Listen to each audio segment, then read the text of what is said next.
Hello, everyone, and welcome to this edition of Success Sessions. I am excited to have Mr. Dave Pantano. He owns Premier Martial Arts in Huntington Valley, Pennsylvania. Dave, what's going on over there in Pennsylvania? And thank you for being with us today. Thanks for having me. We're working hard over here. Yeah.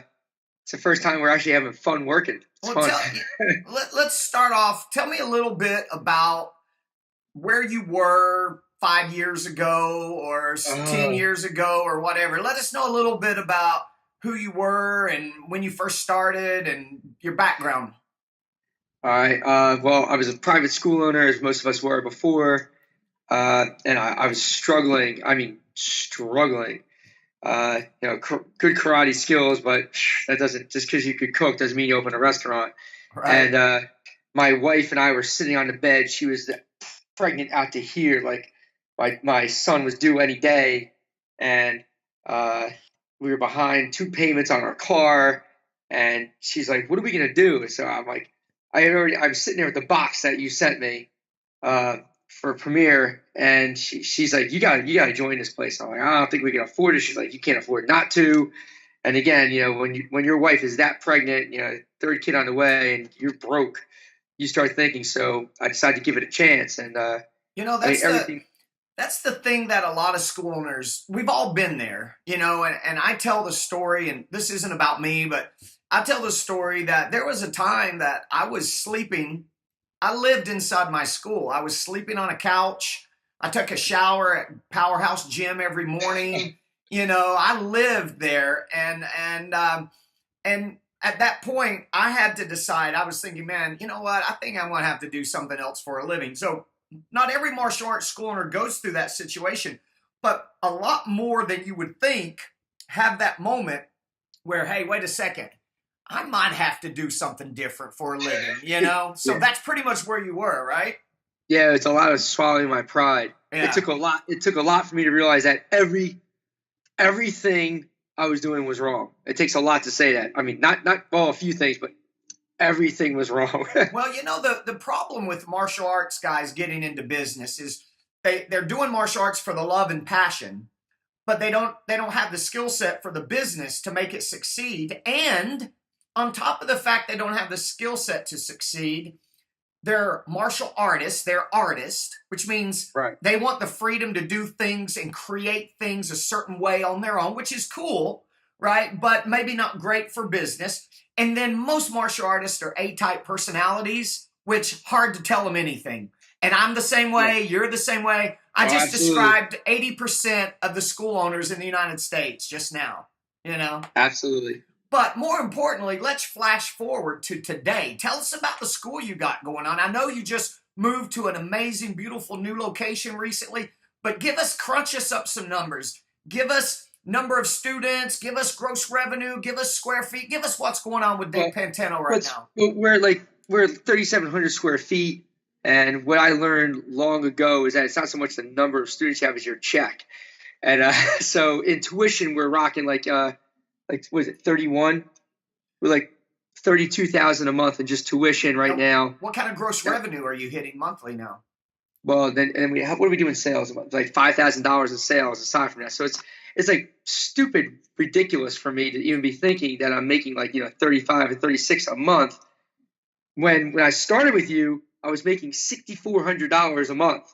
Wow, That's bad. 6,400 to 37,000 is quite a big difference, bro. Yeah, yeah, yeah, yeah. I remember waiting out, looking outside because I thought the repo guys were coming for my car.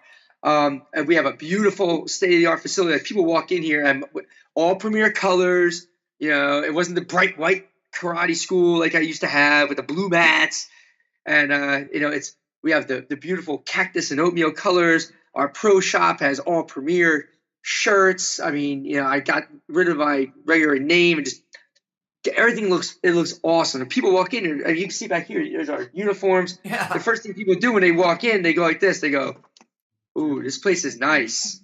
And now we're starting to crush. I used to always look and see what the other schools are doing. Now they're always coming in to see what we're doing. And people walk in, they say, "I just came from another school. It looks nothing like this." And the customer service is outstanding. Their systems. It's just weird. Well, you're definitely excited. And those viewers that we have, our fan base, I actually warned Dave before we started recording, do not mention Premier Martial Arts and do not mention me. Just talk about Dave Pantano, which you haven't Sorry. done that. But hey, your enthusiasm, you can tell you're excited about your success, and that's all that matters, man. And now you're providing opportunities for what kind of staff do you have there? How many staff members do you have? I've got Andy at the front desk. He's always there. Andy manages my pro shop. I mean, and it's important. That's all he does, because there was a time where people would sign up and literally in 2 weeks they would get their uniform because I couldn't afford to even have inventory. Right. So he's always rocking, make sure we have everything else. I got a full-time staff member, program director, that's Julian, and he's awesome. He does rocks the intros. I usually don't even see him until 8 o'clock at night. Yeah, Julian's a rock star for sure. Julian is definitely rock, and we get along great. We have great business conversations, and he's a millennial, which are very hard people to hire, but he has a completely different work ethic. So it's like hiring someone totally different. So I value him, and I got another girl who comes in part-time, front desk girl, who's also very professional and awesome. So I got like two part-time guys also, my son, and I got another guy. He's a medic. He's been with me for about 10, 11 years. But everything is systems driven, where before is complete chaos. I mean, the day I know when my first class starts, I know, I'm not going to come up for air until 8 o'clock when I bow my adult class out and I go home, and Julian takes over and runs the most awesome fitness kickboxing classes around. It's just everything is a system. And isn't that a great feeling to know that you can check out early one night or not show up at all and everything still runs smoothly? All right, here's something I never had. Here's something I never had for a long time, and Andy, you can attest to this. It was Passover. It's Passover now, so I decided to take 2 days off. The first 2 days of Passover off, and usually I'd have to have my phone by my side because it was like so and so got hurt, so and so is angry, or I couldn't open it all. Julian ran the school, not into the ground like it used to be, but Julian just ran the school. I hardly spoke to him, and I had the best day with my family. And I come in, there's appointments made, my website's kicking butt and taking names. I spent the last hour just putting people into my website and email funnel. And that's something I talked to, it's funny because I talked to a lot of other school owners who are back where I was years ago. I'm like, dude, stop doing that. You don't need to be spinning your wheels. Nah. And it's like talk. I'm surprised you haven't choked me by now, Barry. Right. Thank you. I thought about it about 5-6 years ago. Oh, I want to Dave, myself. the funny thing is again, we're talking, this became a little more about Premier Martial Arts, which I honestly did not mean to happen, but it just reminds me of a good story. I was talking to a school owner about him and his wife on a conference about joining Premier Martial Arts and adopting our program and systems. The reason they didn't do it was the wife disagreed with me on the color scheme of a premier school. Can we use these colors instead of these colors? I'm like, well, we're all one big organization. We got to kind of all do the same thing. And it turned them totally off. But they're looking like in front of their face. They're looking at such small things. They can't fathom making $40,000 a month. Right? It's so far out that that's not even what they're thinking. It's so out of their disbelief and out of their belief system. All they're concentrating on are those little small things that doesn't make any difference. Right? It's so funny you said it, because usually on a Monday, I take off one day a week where I come in. I have to come in for adult class because our adult class is just huge. It's a 2 or 3 man job.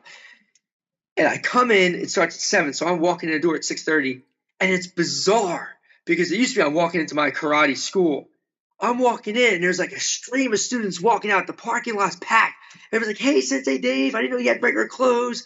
And because they would see me in uniform. I walk in, and my mat is packed, and I realized it's a business. I walk in, I'm like, I'm walking in, I'm not here, I'm just now showing up, and it's running by itself. And that's the importance. You can't fake that and wing it at this scale. And when you're looking at 280 some odd, so you can't wing that without systems. Right. Otherwise, it's chaos. People be walking out complaining. Now they're all happy.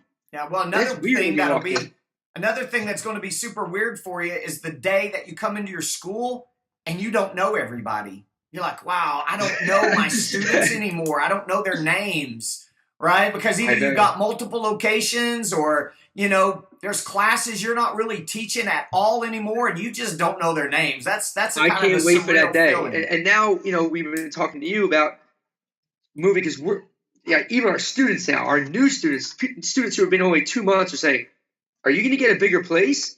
And this is a pretty big place, 3,700 square feet. Yeah. And we could fit maybe another 80 people in there, and then time to start talking about a possible second location, which is another thing I never really thought of. So there's a whole bunch of new things, but I'm not getting. I'm grateful for everything. Thank God for everything, but it's just amazing. And my mentors, this is just weird. Isn't You know, it, isn't it, when you put real systems in place, you have the confidence that opening up another location is not a big deal. It only really comes down to staffing because you know right. it works and you know how to do it. It's guys that open up second locations when their first one is not running on any type of process whatsoever. Hey, let's get to a little more about what you guys are doing. What are you guys doing for marketing right now? My gosh, we're Facebooking the hell out of everything. We have our email funnels. Our website is awesome. So I'm always getting leads. I use logical position for my pay-per-click word campaign. I do $500 a month on that, and that really works. Our adult, that works a lot. Our adults program is going through the roof because of that. We're a huge online presence. We also have on our website about 6 or 7 testimonials we got put on there. One of my students put it up on there for me in exchange for a tuition break. And what it does is somehow it works with Google. So Google finds these testimonials on my webpage, and it brings me up even higher than the pay-per-click ad campaign. So it kind of works in conjunction with that. So my testimonials show up if someone pulls up one karate school. My testimonials show up on the other side of the page, and everybody when I call them, how do you hear about us? Oh, you were at the top of the page. You're on the first page, which is great. Facebook, where a lot of schools just run an ad, we will do a live class sometimes. I don't keep it recorded. I don't save it. I don't post it, but I'll record a class. I'll televise it live, and then I'll just delete it because I don't want people stealing all my stuff. We pick different topics, and Julian and I will. We even did a quick thing how to use the urinal the other day, I which saw is that. I saw that. right. But you know what's funny? It was edgy, but my customers loved it, and so many people said that was hysterical, and they have the same problem at their school. But most of the stuff on how to get your kids to speak with confidence, or teaching a martial arts tip, which Miles Baker did a lot of. It gets different. It gets a lot of attraction on our page, and we see more likes go up. We do like campaigns. Whenever I get a lead, the other thing I do for marketing is I get the lead, I call them, I send them an email, I text them, and then I send them a 5-second video on my phone, and I text that to them. Hey, Elaine, I just got your phone number. I just got your information request. Here's a picture here's what our school looks like. I'm looking forward to hearing from you. So I do a 4-fold system to bombard them right away, and Wow. I get great results from that. That works out well. That's awesome, man. People don't understand that on the Facebook and social media aspect that it's edutainment to the max. You have to educate your audience, your users, keep them engaged, make sure they understand and set you guys up as the expert, but you got to entertain them also. And that's what there you are people and that put Julian I've boring seen stuff are out doing. there. Yeah. I see you and You Julian can't doing put boring that. stuff. Our stuff is insane, Yeah. and that's what we do. But we could do all that because we're having so much fun now. I used to be years ago before I had systems. What am I You doing? were too cool to do that before, Dave. It's too You stupid. were too cool. Yeah, cool and broke. No, you guys are doing a great job at that. So you're doing a lot of digital marketing. I'm hearing Google AdWords. I'm hearing Facebook. I'm hearing email funnels. I'm hearing texting. So you guys are really. I'm hearing website SEO. So you guys are doing lots and lots of digital marketing. And we start a new marketing campaign, a new tool this week, which is just for texting. I forgot even how. I don't even do any of it. I put Julian in charge of it, but outside text this to whatever. But it does lead capture, and all kinds of other stuff, and This guy, he used to work for a building company years ago, but he was looking for a karate school. One of my students told him about this great place. He walks in, and this guy knows me from when I was broke, like before I even knew you. He walks in, he looks at this place, he's like, oh my gosh. And so we worked out this deal. So now I got another marketing pillar, and that's one of your things you have, Barry. You have a whole segment, marketing pillars. And a lot of people, they put out flyers one day, they think that's their marketing. You need to have pillars to support that platform in school. And that's in my office. I actually have on 3 whiteboards everything of marketing I'm doing. I have when we do our mass intros, where we're doing that. We have camp coming here. Every single event we do, even when we do our belt test thing, we didn't do it this time. Our intro room, we turn into a VIP room for our junior black belts. So they walk in, and all our beginner students see those new white belts. They see a room they can't go into. There's balloons, black tablecloth. We have food and drinks laid out for them. How come I can't go in there? Well, that's that's VIPs. That's when you become a junior black belt. That's crazy. I've never heard of that. That's awesome idea. Right. But they look so important. And I say, but these kids have been here for 8-10 years. Right. And then what that does is tell the parents, this is not a 2-year thing. And it just reinforces that. And look what they get when they be here, when they stay here that long. So that's internal marketing. My gourmet coffee service. We have coffee syrup. I do everything just short of a foot massage for my customers here. So that's important too. That's marketing. The number one thing that's required to be good at sales and marketing is someone has to enjoy it. If a school owner or a business owner doesn't enjoy thinking about marketing, thinking about sales, and doing the actions, they're never going to be successful. And just listening to you, I'm realizing this dude loves the marketing. He loves the selling. He loves the marketing. I love it. Right, but I used to only like being on the mat. Right. But I was broke. You have to pound. Yeah, I keep going back to that. Guys, if you're watching this, I'm telling you, man, I was so broke I rattled when I walked, and I didn't want to listen. Once you put systems in play, that's why it's called a system. Things work step by step. And now it's like we read the different books. We watch the videos you have. We follow systems, and you got to learn and grow, man. You can't just punch and kick. So, I know people that watch this are going to be pumped and excited about just being in the martial arts industry from feeding off your energy. In closing, what do you feel, what's the best piece of advice that you have for a school owner that may find themselves right now kind of struggling or in the grind? All right. You've got to find a mentor, and who makes far more. Don't find one that makes a little more than you. You got to find a mentor that has been there, done that, and makes a metric shit ton of money and runs a professional business, and you got to listen to them. It's very simple. You need to find someone that's where you want to be, not almost where you want to be. You got to find that person, and you got to just shut up and listen to them and be willing to let go. Because you can be the greatest karate guy, but if you have no one to teach, how are you helping? Right, exactly. That's what you got to do. That's my advice. All right, hands off the handlebars, man. That's awesome. You got anything you want to add? I just want to thank you, of course, for everything. It's weird that I'm even here talking about this because years ago I was sitting there eating my Cocoa Pebbles for lunch because that's all I could afford. I'm like, I want to be like that guy, but I'm not going to listen to anybody. Hey, you're the man now, bro. You're the guy. So, hey, congratulations. Tell Andy and Julian I said hi, and I will talk to you guys soon, okay? Thank you, Barry. Thank you so much, bro. Care.